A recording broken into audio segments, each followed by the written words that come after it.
Hello and welcome everyone to the Go4SC2 Cup number 90 semifinals between the yellow Terran in the upper right hand corner of the map Empire.Kas and the green Terran mouzStrelok down in the lower left hand corner of Xel'Naga Caverns. As I recall, these guys are kind of chatty Cathys here, although most of it is in fact in the Swedish, some European language I am unfamiliar with. I understand TSL and that's about it. So anyways, the Go4SC2 Cups are put on weekly, bi-weekly, tri-weekly, something like that by the ESL and usually cast by Ghostu Gamers, and thankfully they have released replay packs of the semifinals, which I will be bringing to you now. I do not have the completed semifinals that our next opponent plays, but I thought I would cast this anyways because Empire.Kas is currently the leader, I believe, in the Go4SC2 Cup at the moment, which is what currently means. So anyways, going to check out the APM to analyze our styles that our players are bringing to us today.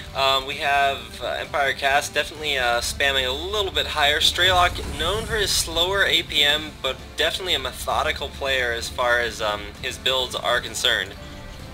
Now, if we go ahead and check out the previous chat log, I believe they just listed the tournament details right there if you want to rewind and find that. Rewind. Now that is dated. So one gas coming up, standard barracks timing for Empire.Kas. Nothing too out of the ordinary. We see the exact same build done by mouzStrelok down here. So definitely a very, very standard opening. The only difference being the supply depot is a little bit closer to the minerals.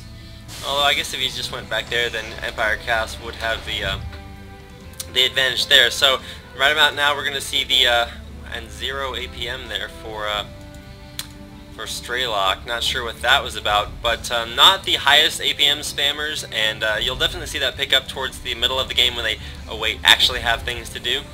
So the second barracks coming out here for Kas.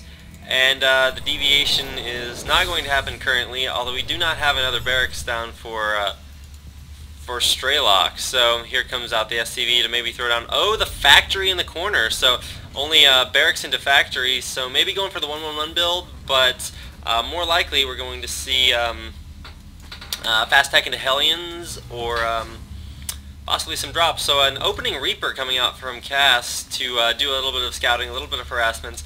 Reapers no longer as awesome as they were in the beta, but really great for scouting. So sending the Marine to the first Xel'Naga Tower to get some vision, and going to be sending the Reaper out to scout around the back, and we'll most likely find this factory by Strelok. So Reaper is moving out, and we see that Empire.Kas is throwing down his expansion. So very fast expansion here by Kas, and yeah, 1-1-1 build down here for our friend Strelok. So love the mule jettisoning in there. Reminds me of like Section 8 or something like that if you follow that. Anyways, we have another barracks. So 3 barracks opening going for our friend Kas, just continuing to pump Reapers. So that's the third Reaper I believe that's out.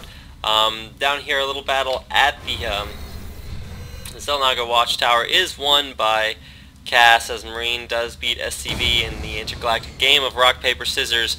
Empire.Kas shooting that SCV in the face. Now, was it very nice? Most likely not. But we do see a nice Marine spread here at the front. No bunker there. Only going to be three Reaper pressure. This must be an interesting build here from our friend Kas. And Cloak Banshee is coming out for Strelok. Is he going to scout this? Yes, the 3 Reapers are going to run in the side, going to get the scout off on all of this. The Marines positioned perfectly. 1 Reaper almost goes down, has 2 health. How do you get 2 health from fighting Marines? Oh, but 3 Reapers in the mineral lines going to 2-shot, they're going to 1-shot the workers down there. 3 Marines going to try to chase them. Oh, and the juke from the Reaper is going to run back in there, try to get something done, but no, but they do crucially scout the Banshee coming out. They do not see the Banshee, but they know there's a tech lab spinning and a hidden starport, so he is most likely going to see, yeah, and there comes down the the engineering bay, but is it going to be too late? Let us find out. We see the Banshee coming up here around the corner I want to call it a supply depot. It's not. It's a engineering bay. Sorry, I had to yawn there a second. So he does have Cloak. Cloak is not quite done yet. Does need to get the missile turret up. That SCV is absolutely crucial. Has to send a lot of SCVs over there. Not sure if that's going to finish. Is it going to finish? Yes, the turret finishes, but the Banshee gets by without getting hit by the turret. Cloaks and then comes back in. Knows is there enough energy for a scan? I do not think so. In the main, we have 49 energy, 50 energy, and are we going to see a scan? I don't think he has it. Yeah, he does have enough energy for a scan, but is he going to bait the... He wants to bait the Banshee in. He has enough energy for a scan. I'm not sure why he's not scanning and taking out this Banshee. Did he use the scan yet? No, he has 64 energy on his main command center. Oh, that's what he was doing. He was waiting for the second Banshee to come in because he knew that the first Banshee was running out of energy from Cloak and would decloak like it just did, and the second Banshee he planned for and didn't want to scan prematurely because then he wouldn't have to scan for the second Banshee. So definitely thinking ahead for Empire.Kas, and I keep wanting to call him Empire, but that's just his clan name, and only made one missile turret. So it's kind of like Zergling production in early game ZV whatever, because you don't want to like go all out and make 15 turrets, because then you have turrets when your opponent's making like tanks and marines. Speaking of what your opponent is making, we see Strelok getting up his expansion after that harass. That's what you want to do, send out a harassment and then expand underneath it. If it is successful, I'm not sure his harassment was quite as successful as he meant it to be. Regardless of that, we see Kas moving out with about 16 marines. 14 to be exact, but a few straggling there behind. Gonna hang out down here at the gold expansion, and there are 2 bunkers holding the front here. 4 marines there, 3 marines there, and we do see the push coming in. Does send that initial marine in there to take the hits, and we see a little bit of his arm or the gun or whatever falling into the dust. So don't want to stand still for too long on this map, as you will sink down through the sand. That probably only works if you're dead. So crucially here by Empire.Kas, putting up a supply depot here to go ahead and scout for any sneaky Banshees coming around the edges of the map, as they probably will not cloak that early to run into the map.